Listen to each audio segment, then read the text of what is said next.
తెలంగాణలో మళ్లీ ఉప ఎన్నికలు వస్తాయా?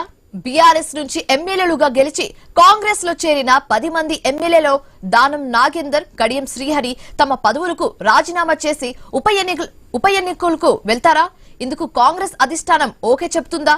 జూబ్లీహిల్స్ ఉప ఎన్నికల్లో గెలిచాక సీఎం రేవంత్ రెడ్డి 2 నియోజకవర్గాలలో ఉప ఎన్నికలకు వెళ్లాలని బలంగా భావిస్తున్నట్టుగా ప్రచారం జరుగుతుంది. అంతా ఓకే అయితే మరో 6 నెలల్లోనే తెలంగాణలో ఖైరతాబాద్, స్టేషన్ ఘన్పూర్ లో ఉప ఎన్నికలు వస్తాయని అభిప్రాయపడుతున్నారు.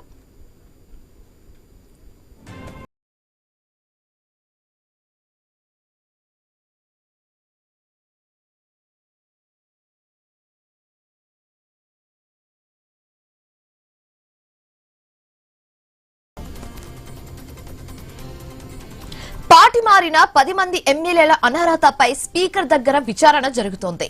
ఈ అంశంపై సుప్రీంకోర్టు, హైకోర్టులో విచారణ కొనసాగుతుంది. పార్టీ మారిన 10 మందిలో దానం నాగేందర్, కడియం శ్రీహరిల పరిస్థితి భిన్నం.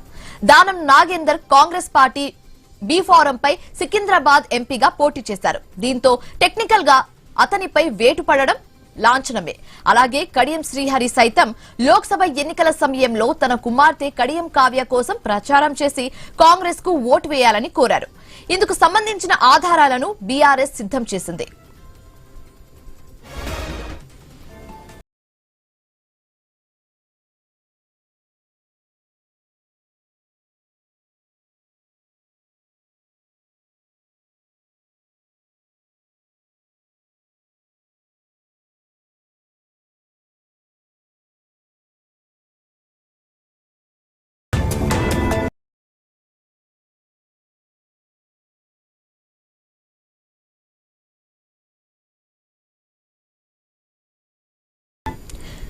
దీంతో దానం, కడియం ఇద్దరితో రాజీనామా చేయించి ఇదే వేడిలో ఉప ఎన్నికలకు వెళ్తే 2 చోట్ల గెలిచి తెలంగాణలో రాజకీయంగా పట్టు సాధించాలనే వ్యూహరచన చేస్తున్నారు సీఎం రేవంత్ రెడ్డి.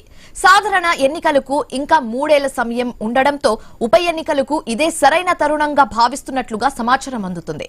పైగా కాంగ్రెస్ పార్టీ అధికారంలోకి వచ్చాక జరిగిన కంటోన్మెంట్, జూబ్లీహిల్స్ ఉప ఎన్నికల్లో కాంగ్రెస్ పార్టీ విజయం సాధించింది. అయితే ఈ 2 చోట్ల అనివార్యంగా ఉప ఎన్నికలు వచ్చాయి. కంటోన్మెంట్ లో ఎమ్మెల్యే లాస్య నందిత రోడ్ ప్రమాదంలో చనిపోవడంతో ఉప ఎన్నిక వచ్చింది. జూబ్లీహిల్స్ లో ఎమ్మెల్యే మాగంటి గోపీనాథ్ అకాల మరణంతో బై ఎలక్షన్ వచ్చింది. ఖైరతాబాద్, స్టేషన్ ఘన్పూర్ విషయాలు వేరు. ఈ 2 చోట్ల పార్టీ మారిన అంశం స్థానికంగా రాజకీయ వేడి రాజిస్తోంది.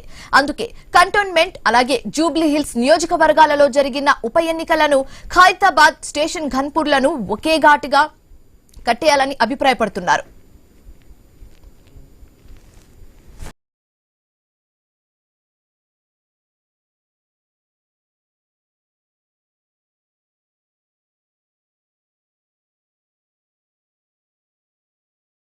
అయితే బీఆర్ఎస్ పై రాజకీయంగా పైచేయి సాధించాలనే పట్టుదలతో ఉన్న సీఎం రేవంత్ రెడ్డి మరో 2 ఉప ఎన్నికల ద్వారా ప్రత్యర్థులకు ఊపిరి సల్పకుండా చేయాలని అనుకుంటున్నారు.